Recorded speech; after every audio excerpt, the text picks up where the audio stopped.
Dios le bendiga. Soy el pastor Fabián Blondín. Me gustaría compartir en el día de hoy la personalidad del Espíritu Santo.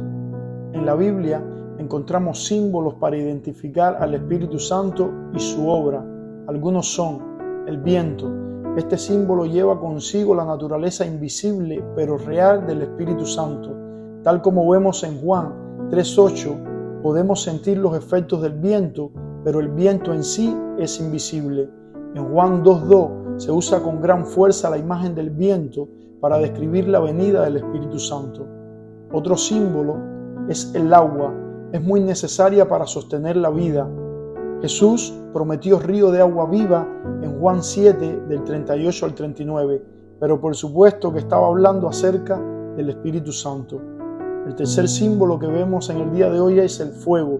Tiene características purificadoras, mientras que es un carbón el que purifica los labios de Isaías. En el día de Pentecostés, las lenguas de fuego simbolizan la llegada del Espíritu Santo y el cumplimiento de la profecía de Juan el Bautista cuando dijo: Él os bautizará con Espíritu Santo y fuego. Otro símbolo es el aceite. Era usado para ungir a los que estaban al servicio de Jehová, sacerdotes, reyes y profetas. Jesús, citando Isaías 61, 1 y 2, dijo que fue ungido con el Espíritu Santo para su ministerio. Esto mismo dijo Pedro hablándole a Cornelio, diciéndole que Dios ungió con el Espíritu Santo y con poder a Jesús. Hechos capítulo 10, verso 38. El aceite es símbolo de la consagración. Juan en su primera carta le dice a los cristianos: pero vosotros tenéis la unción del Santo y conocéis todas las cosas, pero la unción que vosotros recibisteis de Él permanece en vosotros y no tenéis necesidad de que nadie os enseñe, así como la unción misma os enseña todas las cosas y es verdadera y no es mentira, según ella os ha enseñado, permanecer en Él. Otro símbolo es la paloma. La paloma es un arquetipo de delicadeza y paz. El Espíritu Santo descendió como paloma sobre Jesús para confirmar que era el Mesías. Es bueno observar que la paloma era el sustituto del cordero para los pobres cuando iban a ofrendar. El Espíritu Santo habita en nosotros, no nos posee, es un caballero que nos llena cuando lo anhelamos y deseamos, nos trae paz en medio de la tormenta y seguridad en medio del desierto. Ahora bien, si podemos entender que estos símbolos nos enseñan acerca del Espíritu Santo y sus manifestaciones, debemos entender que el Espíritu Santo no es ni un viento, ni agua, ni aceite, ni fuego, ni una paloma. Él es una persona. Sí, es la maravillosa persona que establece el reino de Dios en la actualidad. Él es quien nos revela el amor de Dios y la gracia de Jesús. Es trascendental que entendamos que el Espíritu Santo no es una fuerza activa, no es un poder, no es una influencia o algo abstracto, sino una persona. Las Escrituras siempre se refieren al Espíritu Santo como Él y no como eso. El Espíritu Santo es una persona que tiene intencionalidad. Ninguna fuerza abstracta puede jamás tener la intención de hacer algo. La intención buena o mala están limitadas a las personas. En la Biblia encontramos el mandato a ser bautizado en el nombre del Espíritu Santo, no solo en el nombre del Padre y del Hijo, sino también en el nombre del Espíritu Santo. Resulta imposible que el mandato a bautizarse fuera en el nombre de dos personas y de un objeto. Otro argumento en contra de la personalidad del Espíritu Santo es que no tiene cuerpo. Por ende, no tiene personalidad. Pero la falta de una forma definida no es un argumento en contra de la personalidad. Sería muy conveniente resaltar la diferencia entre personalidad y corporeidad. La corporeidad es la posesión de un cuerpo, mientras que la personalidad es aquello que posee mente, emociones y voluntad. El Espíritu Santo tiene los tres atributos de la personalidad: mente, emociones y voluntad, y lo podemos demostrar bíblicamente. Mente, 1 Corintios 2, del 10 al 12. Pero Dios nos las reveló a nosotros por el Espíritu, porque el Espíritu todo lo escudriña, aún lo más profundo de Dios. Porque ¿quién de los hombres sabe las cosas del hombre, sino el Espíritu del hombre que está en él? Así tampoco nadie conoció las cosas de Dios, sino el Espíritu de Dios. Y nosotros no hemos recibido el Espíritu del mundo, sino el Espíritu que proviene de Dios, para que sepamos lo que Dios nos ha concedido. Podemos ver en el texto que el Espíritu escudriña y el Espíritu conoce las cosas de Dios.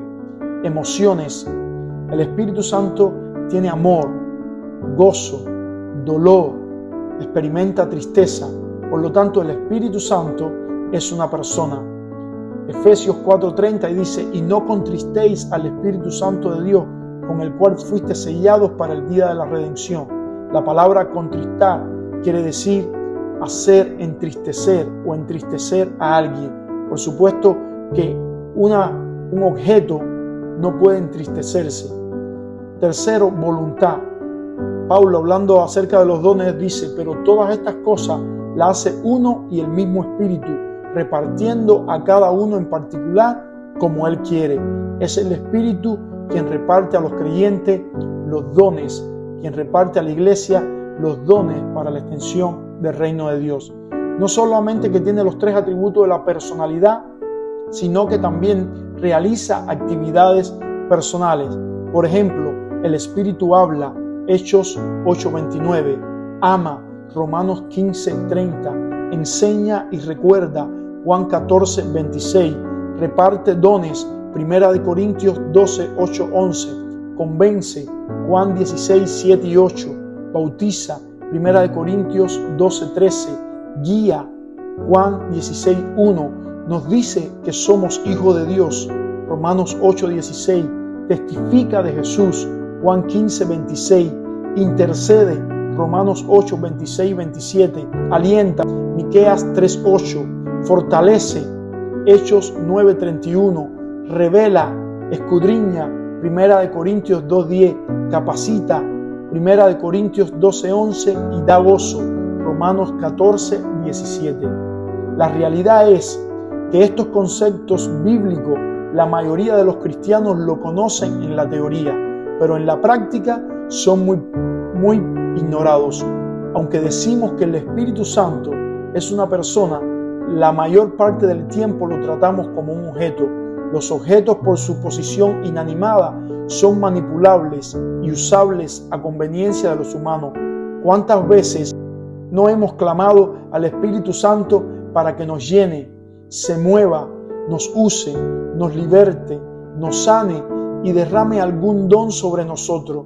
Y muchas veces cuando hacemos este tipo de oraciones, las demandas son urgentes y queremos que Él haga lo que le pedimos y hasta apoyamos nuestras oraciones con algún que otro texto de la palabra de Dios. Y no reflexionamos en el tiempo que Él ha esperado para tener intimidad, relación y comunión con nosotros.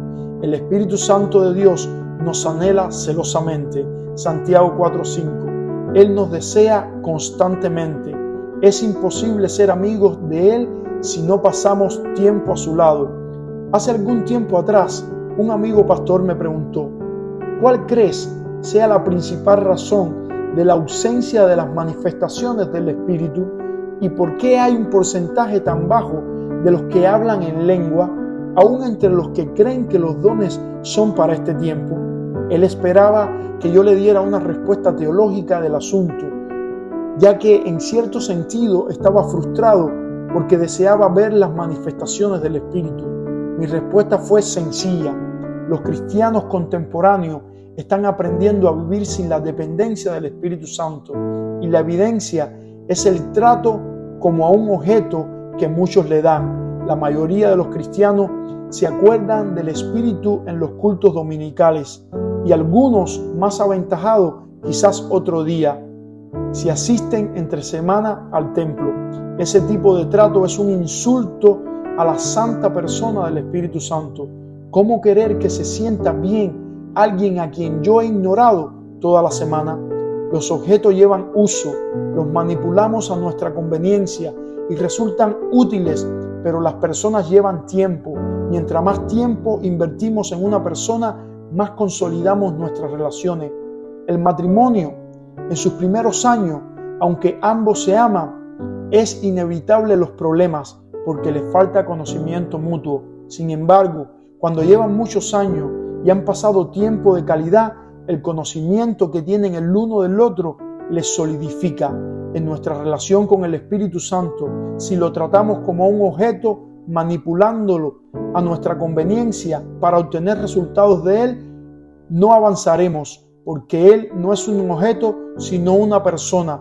Y la persona, de la única manera que nos unimos a ella es dedicándole tiempo.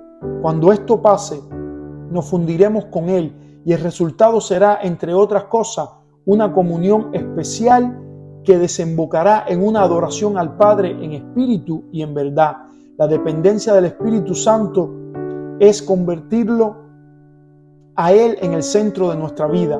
Es depender de Él en todo, para nuestro matrimonio, nuestros hijos, nuestro trabajo, nuestra escuela, nuestro sustento, nuestra salud, nuestro trato familiar, nuestro ministerio, nuestras relaciones interpersonales, nuestra relación con Dios.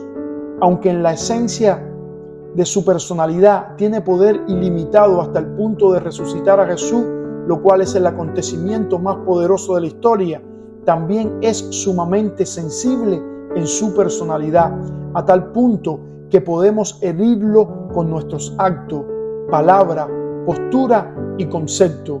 Podemos contrictarlo, Efesios 4:30, podemos mentirle, Hechos 5, podemos apagarlo, Primera de Tesalonicenses 5:19, podemos endurecernos contra él, Hebreos 3, del 7 al 11, podemos afrentarlo, Hebreos 10:29, y hasta blasfemar en contra de él, Mateo 12, del 31 al 32.